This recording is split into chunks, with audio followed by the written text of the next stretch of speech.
Welcome to this week in the world of wrestling.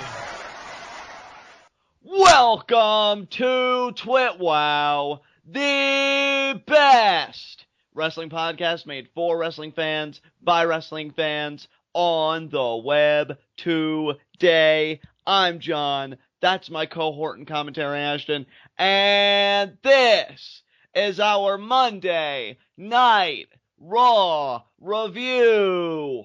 And I gotta say, for me, this Raw was of a peculiar breed, because it had such a hot and incredible start, and you could argue throughout the match it had pretty solid matches overall over the course of 3 hours. But I think it had a really hot start, and then it was just pretty good to decent for pretty much the remaining show, save for maybe one or two segments. So this wasn't a bad Raw by any means, but I think it set such a high bar for itself at the start that it didn't really quite vault over it for the remainder of the show. I mean, do you get what I'm saying, Ashton? How did you feel about this Raw? Yeah. I think this was one of those strange cases where it was kind of a roller coaster, but it left you happy. Like, it had a really good closing note, and that kind of made the whole show feel a little bit better than it really was. Yeah, I would agree with that sentiment wholeheartedly. Yeah. So yeah, I mean, that's what I felt about Raw, but guys, myself and my cohort and commentary here, we actually watched the Stone Cold podcast with Paige as his special guest. Ashton, what did you think of the podcast tonight? I honestly kind of feel bad for Paige, because she's on this show trying to live up to what Vince McMahon, Triple H, and Paul Heyman have kind of set the bar at.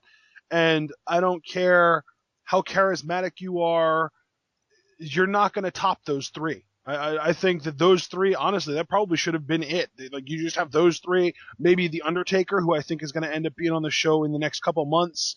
And that's really all that you should do, because nobody's going to top that. And if you can't top what you've already done, you shouldn't keep trying. So I do feel kind of bad for Paige in that. But then, to make it even worse, I feel even worse for her because of the fact that she was there talking to somebody that she idolized as a kid. So it would be like John doing a sit-down interview with John Morrison. It would be just the most awkward thing imaginable, and he'd be too busy swooning to actually be able to figure out what he wanted to say. And that's basically what Paige was doing here. First of all, that charge is completely true on all counts. But this isn't about me.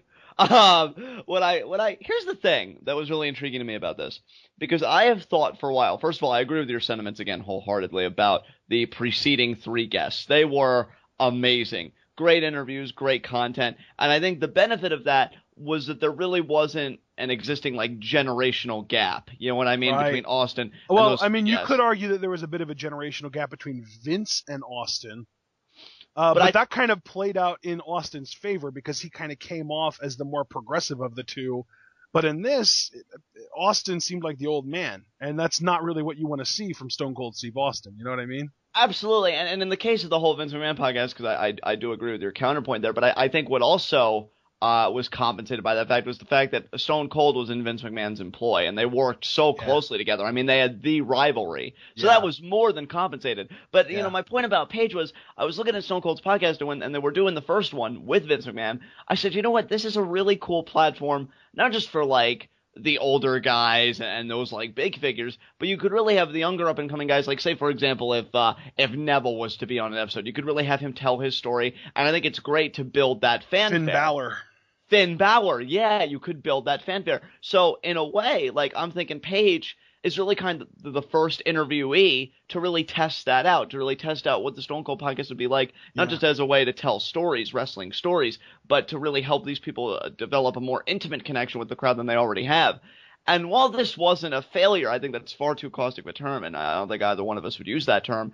I could definitely see what you mean about the awkwardness and about the disconnect. Definitely some good stories told. I think my personal favorite were the Dusty Rhodes stories that Paige told in her time in NXT. I think my thing about kind of what you're saying about the fanfare, this podcast was, I don't want to say, you know what, maybe even to a degree, it was a little bit destructive. And that's not necessarily me saying it was bad, because I enjoyed it. But if there's somebody, and I know that there are some people out there that don't think Paige is a very good talker, or think that she's disrespectful, or whatever you want to say, I don't think that this podcast really did anything to refute those claims. And if anything, it might went a little bit further in cementing them, especially about the lack of being able to be an amazing talker, because Paige was talking very fast. She was kind of awkward. Now, granted, you can chalk that up, and I personally have chalked it up, to her being nervous doing a sit-down interview and maybe not necessarily meeting for the first time, but definitely having her first real conversation with somebody that she idolized as a child. But whether you, and again, that's something that the haters are going to ignore. The haters are just going to be like, oh, please, that's just an excuse. She sucks and that kind of thing. So for somebody that dislikes Paige, this was kind of adding fuel to the fire. For somebody that likes Paige, like you or I, it was kind of the opposite. This kind of made us almost just kind of adore her more because she's just so sweet and she was so nervous and she came off as a total nice, like, sweetheart. And then, like, she told all these families about her family, or all these stories about her family and how, you know, she got hit by a freaking car and she still had to wrestle that day, and then she had to put the ring together the following day, and just like all these random stories of like her working hurt or her family beating the crap out of her and all this stuff. And it's just like, man, if you can hear those stories and still have crap with her as far as some of the stuff that she says on Tough Enough, I think that you need to understand a little bit more about empathy. Absolutely. I would completely agree with you there. And really, my advice to anybody that may want to know more about Paige or maybe still feels a disconnect with her, watch the Wrestling with My Family documentary that they actually plugged on this podcast. It's really good. It's really enjoyable. Yeah, me and they Ash show her from the time she turns 18 all the way up until she moves to Florida after signing with NXT and starts working there. Yeah.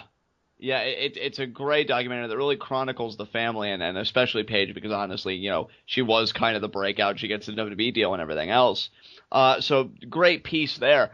Yeah, this podcast, I feel like the real highlights for me, I would agree with you, the family stories, the Dusty Rhodes stories, and I wish she talked about NXT a good deal, so I guess that would be unfair if I'm like, I wish she would have talked about NXT more, but like when they were talking about the women and stuff like that. Yeah, I love that they actually talked about that, and I love how much credit she gave to Emma, as well as obviously taking some credit for herself and Triple H, because I feel like those are all the right places that deserve credit, because people always talk about how Paige was kind of like the original Diva Revolution kind of starter, but she did it with Emma. And it may not seem that way because Emma doesn't really come off as the revolutionary type, but the two of them were the first women to put on one of these amazing 15-minute matches at an NXT live special that we've gotten like 6 or 7 of now. And they really did kind of set the bar. Now, granted, I would argue that Charlotte and Natalya really raised the bar with their match, but I don't think they would have gotten that opportunity had it not been for Paige and Emma blowing the freaking roof off the place on NXT Arrival. Yeah, as a huge Emma fan myself, even with all the highs and lows that she's gone through, really did my heart good to see Paige give her that shout out and give her that credit on this kind of forum. Yeah. Because I feel like they really did have an incredible bout. And yeah, I love Paige. And I'll be honest too, like this podcast, even though I was already like a Paige fan, it actually kind of improved her image even in my mind, because like I was even telling you before we went into recording, I was really happy to hear her Tough Enough explanation and link it back to her family and how she was raised. Yeah. Because even though there were times I would let it go, there were times where maybe like, I don't know, we would just be watching Tough Enough one week and I'm like, oh, come on, Paige, again, the same crap this week. Well, I think that my thing with that is it's all about empathy, because even though I don't agree with what she says, like I think that last week she said something about how, or it might have been the week before, something about how Chelsea should have tried to work with her injured ankle. I completely disagree with that, but now having heard all these stories, I get why she thinks that. Right. Yeah, and that's what I'm saying. Like, when you hear about her getting hit by a car and her dad just being like, hey, can you still move your toes? Yeah, Dad. Well, then we're working the show tonight. Yeah. And like, you know, and then the mom just like verbally down-dressing people. Like, I get it now. So now, like, tomorrow night on Tough Enough, and then afterwards, you know, Tough Talk, I'm going to go in with a better understanding of everything. Yeah, it's crazy because, like, if the whole Tough Enough thing with Paige, her entire character on Tough Enough could have been a build-up to tonight, where tonight was like the big reveal. You know what I mean? Like a wrestling storyline. They could have had Paige have this horrible attitude on Tough Enough this whole time as a storyline to build up to the interview tonight, and it would have been a worthwhile payoff because we learned so much about her, and it was really revealed like why she does certain things, why she says certain things, why she thinks certain ways, and it's like it all just kind of clicked for us tonight. And I think that's great, but on that same note, it's kind of tragic because I legitimately feel bad for her now. Yeah, absolutely. Well, and see, that's kind of what I'm talking about when you set out to achieve a certain something when you appear on a podcast or a certain forum. And you and I did go into it as Paige fans. So it's not like we went into this, oh, Paige, she sucks. I don't know how they could have a child pretty much in wrestling because she's only 23, and all that stuff. But no, we love her. And now I've come out of this being like, oh, I'm so sorry for being so judgy about Tough Enough and everything. I'm apologizing to her, and it's great.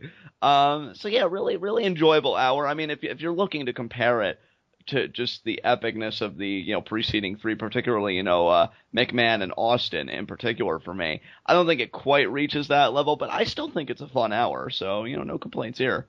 Yeah, I enjoyed it. I think that even though it was definitely undeniably awkward, I think that kind of suits Paige's character almost a little bit, just because, I mean, if you watch Total Divas, she does come off as the awkward type, and it's kind of adorable if we're being honest. Absolutely. I think it's an awkwardness, and that's why I think she's so relatable. Exactly. To young women and fans. And because, even she even brought up the one episode of Total Divas, which I thought was hilarious. Like, oh, she's struggling so much with her identity. She doesn't know what gown to wear to the Hall of Fame ceremony. And then some random chick comes up and literally the one moment that she stepped out of this gown store that she was in with Alicia Fox, and a random fan just happens to serendipitously walk up to her and be like, oh my God, you're so amazing. Why? Because you're different. Well, wow. What an incredible coincidence. It's almost as if this show has a producer that's writing these storylines.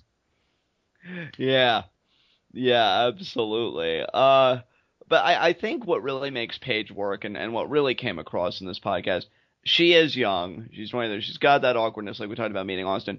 She is the wrestling fan living the dream. And it's so funny to say that about her, though, in particular, because she comes from a wrestling family. I mean, there was a line in this podcast about how she was learning, to take bumps while she was still in the womb because her mom was 7 months pregnant and she was still getting work, So it's like she didn't know she was pregnant. Yeah, and she didn't even know she was pregnant. That's the crazy thing. Yeah. And so, like, to say that about Paige, like, oh, she's the wrestling fan living the dream, when she comes from a wrestling background, may seem a bit weird, but I mean, yeah, that's really how I perceive Paige, especially after this conversation with Stone Cold. So, definitely a lot of fun.